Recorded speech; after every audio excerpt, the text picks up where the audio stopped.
aran mawɗo ha hijira annabijo muhammadu sallllahu alayhi wa sallam duuɓi ujunere duuɓi temere nayyi e duuɓi sappanɗe tati hikka ko ferriri makka o hotiri madina. ha duuɓi nasara bo nder lewru janvier l'an 2009 duuɓi ujune ɗiɗi be jeenayyi gajo e wiyetemo Dibbo Amadikko be ka gawdere gonɗo Bolkina. yewwa ɓurna ko en wasata hande man ɗo en wajan ko larani hala yewgo laara ha laarowo goɗɗo dilla yo laara ha laarowo ɗo ɗum dagi ɗum nakko ɗum karam ɗum ngam julɗo ka fuu wato ta o jaɓa wadgo hunde sina to o faami Allah ɗo yiɗi nde nakko Allah yiɗande ɗon latti o julɗo be gonga. amma julɗo mo laati juldan fu wala no va'i ka pat haaje mum tan larata Allah dagni be dagnay fu kal to kadi kamɓe on Allah tagani yite jahannama ɗo fondiriɓe kal wala ko yaali ɗum be ko Allah yiɗi be ko Allah wañi. ta wiɓe ka ja harmi ɗo wato se ɓe laara wato ko fottani ɓe wi'a ko bo hande o laara jotta ɗo o wi'a min tanna malli bo kanjum tan woni voɗayna malli bo ɓe irdan men gaska ngotana malli bo ta noon sendata aljanna haɗam malli bo sannu walojo ay lahira man a laarina to ɗo ka pat ɗum hujjaji wato tampa imanaku en ɓe wala tawhidi ɓe juldanku maɓɓe laafi juldanku maɓɓe tampi nuɗɗingo maɓɓe Allah belulaɗo Allah tampi warti wala e deydey koɓe yi bangu ɗum ko nafsu maɓɓe yiɗi tan ɓe ɗowtanta ɓe rewata ɓe teddinta deydey to a wiɓe ko Allah wi ka ba to a huɗi ɓe yowa ɓe tefa kaɓe bo koye wiya konngol alqur'ani dey amma goɗɗo tefa konngol mum kañum bo wayi ha o tampinira konngol alqur'ani malli bo e wiya mo annabijo sallah sallam wi o laara ko o wiya haw sottina konngol ɓurnaɗo tagle annabijo laatiɗo ko Allah tagi fu wala mo yettimo daraja wato ta wimo ko Allah wini o laara ko o wiya kanko bo to ɗoɗo ɗo ko moye hakkilina ɗum. yowa en ɗo paama ko laarani yewgo laara ha laarowo ɗo ɗum tampugo imanaku be soyde faamugo dinam be soyde tawhidi yo nden bo laaro e may ɗo vonna imanaku ɓi adamajo acca nuɗɗingo Allah o nuɗɗina laarowo a wino bo la ilaha illallah wala deweteɗo sey Allah nden a wartiri laarogo bo o deweteɗo wato a holli Allah kam tagima non wato o wawata hisnugo ma sey to a yaha laarowo o wawata o tagi o wawi tagugo ma kamma wawata hisnugo ma yo nden a holli fayta ban Allah man o gayandijo tema o tagima wato o yiɗa hokkugo ma sey to a yaha laarowo a yiya no a hebrata wato no a yata no a riskirta ko to a yahan jangal na wodi sa'ana ko wala yo en famale kadi ko ɓurna o tagle mo Allah neli be dina islam o waddani men bo ko o wi ha dow yawgo ha laarowo to aɗo nuɗɗini mo dey amma ɗo ka sey to aɗo nuɗɗini mo amma woɓɓe feere ka o nuɗɗini mo ha inde tan ha hunduko tan annabijo muhammadu amma to hakkude ka o wonday be annabijo ko peetel non nuɗɗiri woɓɓe feere yewwa to kadi to ni aɗo nuɗɗini annabijo ɗo a yerdi kanko on lattinulaɗo dow maɗa Allah hokkimo alqur'ani o waddi kanko wari sendiri men halal be haram ɗo halal ɗo bo haram to aɗo nuɗɗini mo kam to a nuɗɗinaymo bo ɗo kana yi jam ko wala ko yaalo be alqur'ani may masakko amma to a nuɗɗini mo ka heɗutugo konngol annabijo ha ko o wi ha to a yahan ha laarowo annabijo sallah sallam wi ta ummi a yiya tawi laarowo o fiyanima leddi ko bo o laaranima jeke ko bo kuɗi o rufi ko ɗume o waɗi to laateke ko o laari o yeccima ɗo a yeddi ɗum ha nder ɓernde ma a ummi a wi kayya o fewiyam tan fewre mere mi jaɓay dalila an on yehi tawima ɗo Allah tikkanima balɗe 40 do ama jabata dina ma pat Allah jaɓata dalla an yehi tawimo be a jaɓay man fu ni ɓurna o tagle wi yo e noy to a jaɓi e lallay oɗo ɗo yecciyam gonga wallahi tallahi annabijo sallah sallam wi a kefeero mullaqan kanko ma o kefeero an mo nuɗɗin mo bo a kefeero nden yande dargal noon mbaɗata yande darngal jawmirawo ɓangiɗo wiya wadda mo darna kanko laarowo. jawmirawo wiya mi wi nder alqur'ani allahu alimul gayba wala yushiru ala gaybihi ahadan ɗo ha nder sura uluhiya ni mi wi min on latti anduɗo suuɗi ɗum wala goɗɗo fu mo ɗellititta anda suuɗi ɗum ko goto illa min. nden an bo a jooɗino ha duniya wiya andi suuɗiɗi andi ko warata janggo wato an fu a allah kadi. to jotta kam ƴonu kala mo meeɗino wargo laara ha ma pat o a arda ɓe tokkama on dilla nder yite jahannama on yaha on duuma. ɗo kala mo maydi be laara ka fuu annabijo setatamo yande dargal o duuman be mo laranta o may ha abada nder yite an be lawru ma fuu. ngam mo a resi o yeccete ko warata yeeso o hisnete malli o hokkete ɗo a fondi mo be a hoosi kuugal allah on a hokkitimo e kuugal jawmirawo on a hoosi a wi o wawi huugo kisindam pat ha allah woni keɓal ha allah so nde keɓal ha allah a hoosi ɗo a hokkiti goɗɗo bana ma. nden nde hakkilo ma luuri goɗɗo ma hokkiti ɗo o lattay bo ɓurduɗo ha wuro may fottama kala laarowo pat o maydan be soyde tumo ɗo reeni goɗɗo mo warta laara ha hokka mo ko semna. kadi useni barka allah ni sina an fu hakkilowo may he'ayma imanaku wala e dokkowo be dokketeɗo mo ɓuri. annabijo yeccino noon man o ƴami sahabu en maako useni juuɗe dokkoje be juuɗe jaɓoje kam juuɗe ɗeyeje ɓuri daraja ha allah. ce sahabu en wi wallahu wa rasuluhu alamu allah be nula e muɗum on andi ya lulaɗo allah mi anda. sey annabijo wi to juuɗe dokkoje ɗo hokka jaɓoje bo ɗo jaɓa kam juuɗe toye heddata dow toye heddata less. sey jotta ɗo sahabu en wi a juuɗe jaɓoje ni heddata less kam. sey nulaɗo allah wi to tum juuɗe ma daraja maje bo ɗon less daraja ɗeyaje hokkoje. o yi an risku o yi an sa'a nder kanko ɓuri bo soyde ha mallumen. kala laaro paɗɗata o soyɗo to heɓay mo wari ha ma ko sefene dakker ko waɗi kadi konto o ɓurdi jawdi ha wuro man warta wato e wiya nde ni o laarowo kam risque ko ɗume kanko ɓuri sina an ma hakkilo ma he'ayma o ɓurale risque o hollete risque kanko o yiɗa risque o hollama sa'a an bo kanko feere ma o dilla wala ko o heɓi. mi tammi waddugo iccaji ɗuɗɗum ha dow ko laarani laarugo ɗo iccaji ngam iccawol bo ɗum waaju yadiriraɓe julɓe. to kadi ngam majum ta goɗɗo jaɓa o maya o ɗo nuɗɗini laarowo o maydan be keferaku. mi wiyay muhammadu rasulullah sallallah sallam on wi mo nuɗɗini laarowo pat o kefeero. nden bo laarowo ɗo masibo ma ko ɗuuɗi de o sendama be dinama o sendama be allah tagɗoma o sendama be nulaɗo muhammadu sallallahu alayhi wa sallama. yo wato o waɗa ka wadgo a tuuma jotta ɗo wondaɓe a tuuma jotta ɗo e julɓe allah ɓe a wondi tuuma bo allah yafata hakke tan on a dardan be kala mo a tuumi ɗum pat ha yeeso allah yande dargal. o wiya yo wato woodi mo a luuri woodi goɗɗo ɗon ɓalejo ni o yiɗa haala ma sam ɓalejo kurum debbo on bo to jotta ka debbo ɓalejo ka fuu a fuɗɗa wadgo lissafi a tuuman ɓe kadi jotta ka a tuuman ɓe malli bo woodi goɗɗo ɗon danejo tal o yiɗama anda ko waɗi ande ko a waɗi mo o wala haaje ma sam jotta kam o laati danejo pat a nangi tumugo ɗum jotta ka fuɗɗi karkelgo kadi raneɓe kam jotta ka ɓe pat ɓe contre ma ɓe woywoyɓe ma on danejo ka fu a fuɗɗa wargo lissafi malli bo himo wala mo a waadi haalana himo wala mo a waadi haalana no goɗɗo joɗota duna o meeɗa wadgo haala be goɗɗo bo laaru ngam yo oɗo andi mo wari ha maako pat nuɗɗinayi allah ɗo nuɗɗinimo nden bo woodi ko o tuumi on o lutti wargo nden ka accu o moytira lewre hedi waaliri to o wima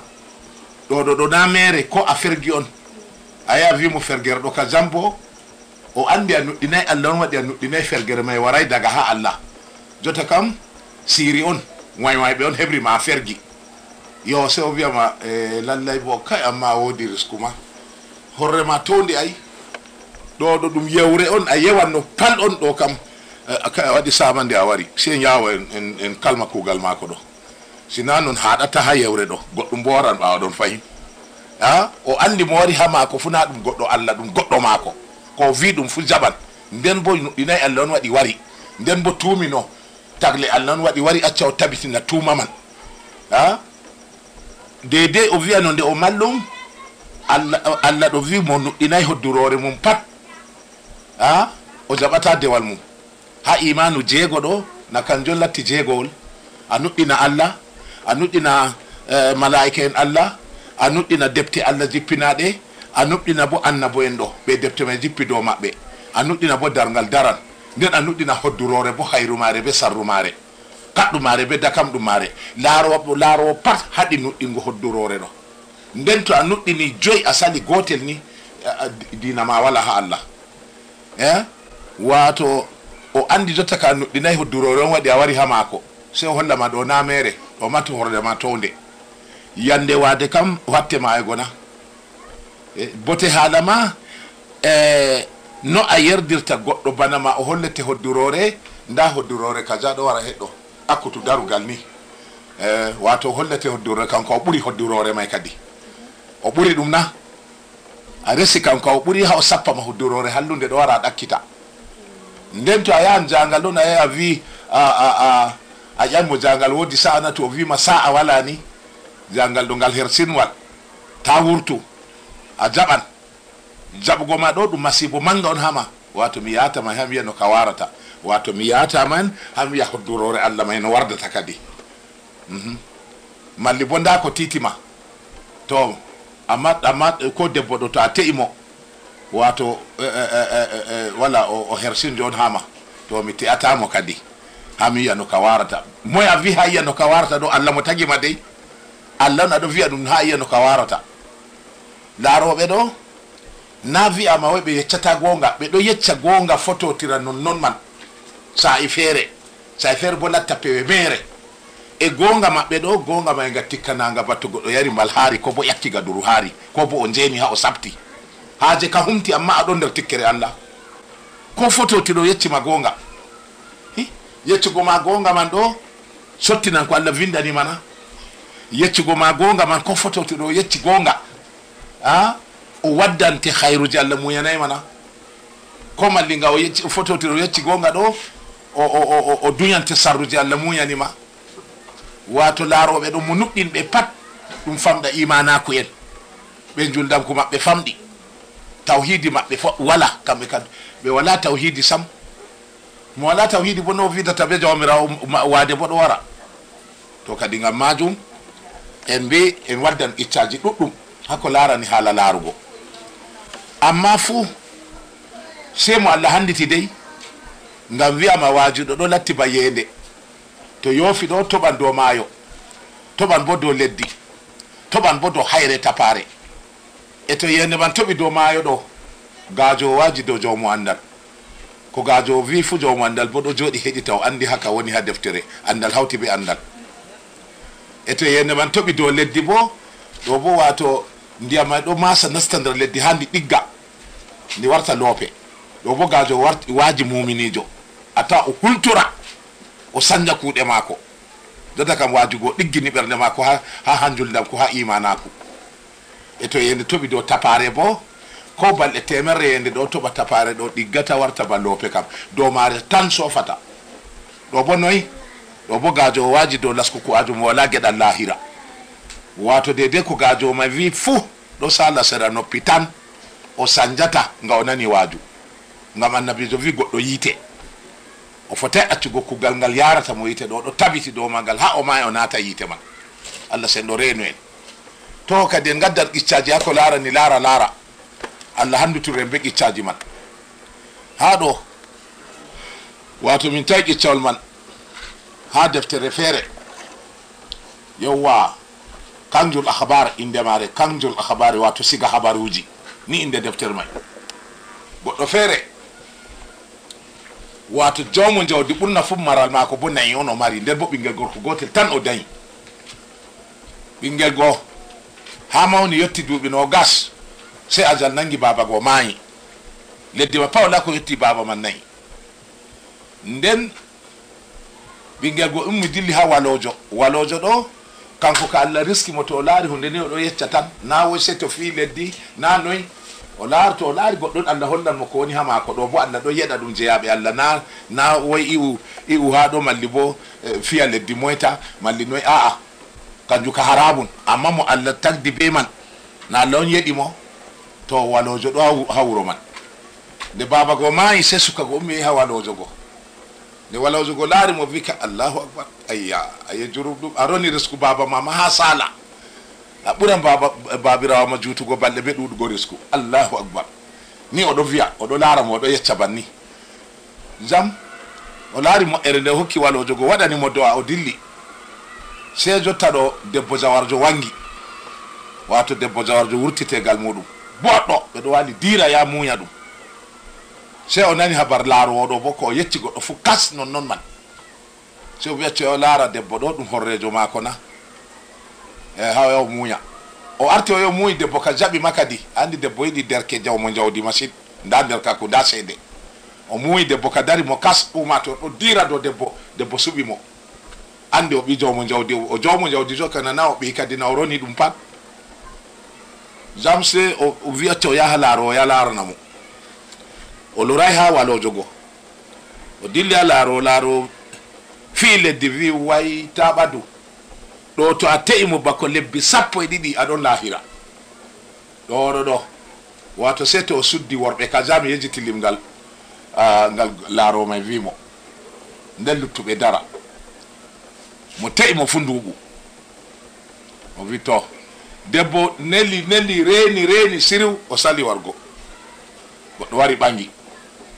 bako lewru man yalta goɗɗo ka hoti lahira o ɓeddi nuɗɗingo laaro o wi yowwa madalla jota kada o heɓi Allah kadi Allah je tagi mo ɗo o yerday haala mum yowwa jota kam o yaha jotta ɗo Allah goɗɗo bana mako mo heɓi Allah ɗon wato hollata mo laawol je voɗay amma Allah je tagi mo kam nayi tagi mo wudini non o ɓeddi nuɗɗingo ha se o lori fayta o yehi ɗiɗaɓre ha laarowo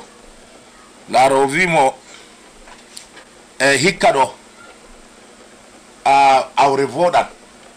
ko goɗɗo awi pat voɗan amma mawri wala mo awata hunde ɓenda voɗa sam weelo daran wane hikka ɗo remu nde a wodi nayi ɗo yeeno a rema gese ɗuɗɗe ngam wato latante ɗum jawdi tilimdi fayta mawri hitande weelo warat hitande weelo warta gaɗa hitande hikka ɗo hikka hitande harande mawri bo hitande weelo nden to an tan mari ñamdu nayi a riski fayi ɓedda ɓura nane o wi woɗi jam o yo o remi gese ka ladde be ladde o wetti kam haba gawri butali haba mbanga bembe jam nde hitande ɗiɗaɓre wari kam weelo ummi dari mo remi pat yamnata warti leddi may patse kanko ɓari yamdu wato ɓe ɗo wadda nayi on jaɓira butali be gawri baali ɓe waddan o jaɓidi jotta ɗo dabbaji leddi may pat warti je maako jawdi ka ɓeddi habba o ɓeddi luɗɗingo laaro o yecci gonga yo jam se jotta ɗo hitande firliti fayi o lori o yeha laaro tataɓre laaro o wimo way hikka ɗo alkibilagal kajaɗo ko moye mari dabba may luttata wati dam pat wala ha a yarata dabbaji ma hisa se to a yari gal wakkere kaja ton dabbaji ma hisata jam o ɓoftina iji mako ɗume dabbaji ko Allah marni mo go pat o hettinir heddi laaro wimo ɗo wato de ha laaro may wi dabbaji nyawdan watida ɗo wala ko lutti ko gertogal par watidi ye warti fay leddi man pat wala o mari dabba fu illa kanko ay jawle nane ma ɗum se dabba man latti jawlitidirni na ba jonta yo hande tati o yeha laaro se ummi jotta ka o larta walojo go bo o hofna ɗum o yoyi o silmini no walojo ɗo lardi mo wi a'uju billahi inna lillahi wa inna ilayhi raji'una ay ɓinguel am sanima fonni ayya to o wi'ata ko wonnima sani kam yeccete jotta ɗo mari duuɓi 21 yake bama maya bo duuɓi 23 jotta yake bama maya bo mari duuɓi 20 to ko Allah holliyam a waɗanno duuɓi temere be duuɓi sappo ha duniya hidde ko a maya. amma nde a yehi ha laaro yahande arandere Allah usti duuɓi 40 hako hokkinoma joɗanno ha duniya. jawmirawo wi nde a nuɗɗinimo laarowo so o ɓeddanama balɗe mi wiya kadi min kam usti balɗe am je mi hokkima. nde a heɓi Allah feere 40 o usti. nde a meti a yehi ɓawore Allah usti duuɓi 13 17 ka wurti. nde a yehi tatabre Allah usti 13 jotta ka balɗe ma timmi. Allah andi nde a mayata kam. ɗo ka nafay ɓinguel am. oɗo ɗo laran tan o lornata ko Allah hoddiri dow ma. wane goɗɗo wane tagdi Allah lorna hoddurore Allah. dinama jiiɓi balɗe ma timmi ɓinguel am. jam haala timmi. o mayri bo be tikkere Allah. o jutanno balɗe rammiti dalla o nuɗɗini laarowo. ɗo ɗum ƴiccawol ngol marɗo hakkilo fuu wajitirta. ɗo bo goɗɗo dillan jahangal o yaha laaro fiya laara noye jahangal ɗo sa'a ɗon nako wala. laaro fi wi wayi mota mbarete ha jahangal ɗo ta ɓaddu mota kam. o wi to o woɗi ha wiya no ka warata. nani on ragare man fuu hoddurore on o laari ko fototiri gonga ma. nden an moɓe laarani go a wiya ha yiya no ka warata wato ha yiya no Allah may foti waɗinirgoma non may. hoddurore Allah may ha yiya no warata. o wi o yata be mota ma. laawol mota ma o tokkata ma taw heehi. oɗo ta'a geene ñalli yawgo o warani maayo mango maayo jasgo go kombowal bo wala jiha may nda pon mojo waddata kombowal ma sakko o erira o wawata bo ñinugo. jotta ka dole se dow pon ɗo o tokkata. pon bo juɗɗum jotta ka wari o nasti pon tan ka tarko o lumbi sak ka tarko ɓirawa mota wangiti tan e araba kanko be mota artuko haw timmina pon mota bo ɗo wara. ɓirawo mota fani mo sekko sungal yeeso al falti tan ɓirawo fimo ha wiɓɓere ɗo pa iye wiɓɓere ɗo ɗiggidi pat o maayi nder naalore Allah tikkere Allah. o heɓi Allah feere je hisnatamo hoddurore Allah je tagi mo ni on o mayri o yo tawi Allah. ko yecci gonga may nafi kadi. nda laaroɗo yetti mo mota mbaranu mota may mbari mo nde laaran faddata kam kon bote laarugo may sina an jahoma a wala hakkilo. to ɗo bo ni ɗo bo laarowo yehi wato goɗɗo yehi ha laarowo kastaɗo ye fiyani mo wimo mbodi on tammima mbarugo. mbodi e woɗi e lesɗe sahara lesɗe funa ɗo jareɗe coro non ɗo e totton ka waɗi. o jawmo jawdijo bo wodi geeloɗi ujineje. o wi hami yiya kadi no mbodi ma heɓrata mi. nani on e laaranima ka a wiyan hami yiya no ka warata be Allah gondota ka ha yiya no ka warata. na huddurore Allah on o yi to fototirma gonga ma dey. nden to yahanayma a wiya hami yiya no ka warata be Allah go habre ummi ka jotta kam to fiyani mo wi mo mbodi mbarta mo wi to boɗɗum hami yiya kadi jotta kam ha ñukki ɗum ka pat o yata guuɓe ma o ɓadata tumo ɗon dow ngeloba. saare maako ko pallandi fotay natugo o waɗi wato suudu maako an kam se to a yi deni kungel ngel wi'ata ngatan ɗon ka pat fotay. duuɓi oɗo yeeɗi besungurla wanga duuɓi yande balɗe jinni wato oɗon dow ngeloba ko puccuna maccuɗo maako ɗo ardi ha yeeso puccu maako ko bo ngeloba se jotta ɗo soɗal ye nangi fosogre soppi fosogre ha tampini nangi ɗo jogi ha hunduko wari ɗo saɗa de dow maako soɗal se fosogre ñiriti tan teeti ha hunduko soɗal sorkiti nder toggore korop nane ma nde sonduɗo soɗal soppino nde ɗo ɓerni nde ɓeera bado ngati ha sabti oɗo waɗa ni ɓirandi ɗo soppa on fosogre bo heɗni hen men ɗo manoye sakko heddi lesɗe sahara yeele ma wala toon sam se jotta ɗo maccuɗo ma ko nanni bam o do'i tan o ɓuri bo wokugo sakko o wiya ay hunde nasti am limse dey woy kayɗo bo semti o ɓuri wokugo ndiɗo soppa tan o ɗo ñirita jam o do'i nde ɓe ndondimo ɓe koori haɓe yiiwa mo on haɓe ɓorta mo ɓe yiiwa on ɓe tawi nda fasogre soppi ha sabti ha gasawol woni paɗiyam ɗo vurta no waɗi laarowo haɗay hoddurore sina ginnaɗo an wi o wayan ha mako ko ɓurdima on potan kal hako Allah hoddiri ɗo to hayru to sarru no waɗi haɗay haɗa no on ɓuri no ay nden nde haɗaygo bo o mayri be tikkere Allah o tawi Allah ƴaman mo kadi a heeɓi Allah feere hoddurore am bo wartirima jotta ka maayi a tawti am Allah go haɗayma maayugo haɗayma bo gatego no waɗata be Allah mayri kefirako mullaɗan annabijo wimo noɗɗini kefere laaro paɗɗo kefere o mayri keferako ay ƴiccawol o bo nda no timmiri to fahin nda ƴiccawol feere yowwa ha gawdere ɗo on jotta kam woodi laarowo meɗi no wadgo mam yejjiti inde maako o waɗi no ha gawdere ɗo wato koko a hasiti koko nder jibama o yeccete to a ummi aɗo yaha maako ɗo to a volino haala maako no foti patte o yetti o lornante nda ko a wino taw ni de ko a umma to warti ɓe imanako may wala ɓe juldanko waɗa ka ɗo nuɗɗini mo wane no nuɗɗiniri Allah na mo nuɗɗini laarowo fu a tawa laarowo ɓuri nuɗɗingo do Allah tagɗo mo a tawan kuuɗe ɗe Allah wimo o acca ɗo o accay kuuɗe goɗɗe ɗe Allah umri mo huwa o huway amma ko laarowo wi waɗu kam sei ta waɗi ni law ni waɗata o farata ta waɗu kaja ngam ta kaja waɗa ɗo bo inchallah o yeddata amma kaɗaɗi Allah ka tawa ɗo yedda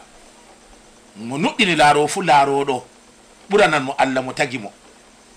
to laarowo ma ɗon no ha gawdere ɗo kastaɗo jam ɗon yande ma o fi o wi wala balɗe dottiwa timmi jota kam ɗum waylitiri laarowo may jotta ga wala o se balɗe tagu timmi lan ko lutti o vila o lora fay o fiya wala balɗe tagu ɗo timmi jotta ka ko lutti nda toɓɓere ɗo holli luttay ko peetel ha toɓɓere nde ni toɓɓere nde holli ko lutti yo nden kam accuyam yami jaɓɓita gorgiyam wayne sobajo mako ɗon mo seedata be mum sam o mi jokka o hoosi bascour mako raali o va'i haɗo jaɓɓita wayne o yecca ɗum balɗe timmi anda ko hande ko janggoɗa anda amma balɗe kam toɓɓere nde holli luttay ko peetel ha toɓɓere ɗo to wurtugo dow dawal mota kam yo wari waɗɗi mo kap se nde ɓofti kusel ma ko ɓofta no waɗi o heɓtayi o heɓata yawgo ha sobajo may fuu ko heedi Allah yeeso ɗo sey Allah dey ko warata janggo wala mo foti sey Allah to a wiya andi bo a warti a kefeero to ɗo nda ƴiccawol man yo amma mi woyti ha ƴiccaji ɓoyma man tawon en lora dow fir'auna le fir'auna jilawtadi Allah jina ɗangaw fil biladi fa aksaru fiha al fasada ha wala kefeero on mo Allah volwi haala mum ha alqur'an yetti fir'auna wala kefeero mo Allah ɗo reeni ɓandu ngam himɓe laara ɓandu naalandu man ngam heɓa laatana men waaju illa ɓandu fir'auna ndu ɗon ha misira ɗo ha hande min mam ɗo sorra kaseji je laarugo mo man no waadi be laaroɓe nde o nuɗɗini laaroɓe se keferako ɓeddi satugo tan noy satiri laaroɓe fii leddi wi ɓinguel gorko tammi dañego ha nder leddi maɗa ɗo o wara halkama be umatore ma o ronta laamu ma o wi ayye hami yiya no ka warata kadi nane ma laaru ɓe laarimi ka wiyanni ha yiya no ka warata o wiya mi yiya no ka warata jotta kam o waɗi maccuɓe maako wato kala ha debbo reedi pat ɓe ardina hoora saare fir'auna ya daña totton to dañi ɓinguel gorko ni o mbari to luwe nangi ni ɓe waɗa himɓe ɗo jooɗi pré ɗo ayni ɗume o dañi gorko ɓe jaɓa ngel tan yiila faɗɗa feere bo ɓe wi o waɗi danki towki les may bo tapare so hoosa ɓinguel keccel go resa ha sera ni ɗo yirita nder nangue ɗo yirita teta ran pusa mbiya yerande o jala way an ka rontay laamu am an ka waay banniɗo o mbari ɓikkoye worɓe ujune 17 ha leddi mako kanko fir'auna ngam ta laamu mako sanja ha o yi'a ɓinguel dañetegel je warata jabtamo laamuɗo no ka warata nde wakkati man waɗi dada nabi Musa nde reedi dañi tawi ɗum gorko wato sai waɗi do'a o wi allah am an ɗon latti bawɗo dow ko ɗume ko hisi fu an hisni ɗum ko halki fu an halki ɗum allah hisnanam ɓinguel am ngel be masibo fir'auna sai allah wawi dow dada annabi moussa to a andi a hulata jogumo a musinamo mi renete be mako fu fir'auna mbaratamo to a hulan bo ya sakkunmo nder ndiyam min on mari bawɗe no mi hisnirtamo to a hulan o wimi kam hulan jawmama mi wawata bano watta reedu en ɗo to a nasi saare fir'auna ka reedu en on ndel bakin temeɗɗe to jam o yehi o voldi be waɗo a kooti o wi gaɗo a kooti waɗanamo a kooti je deydei ndiyam natata sam gaɗo a kooti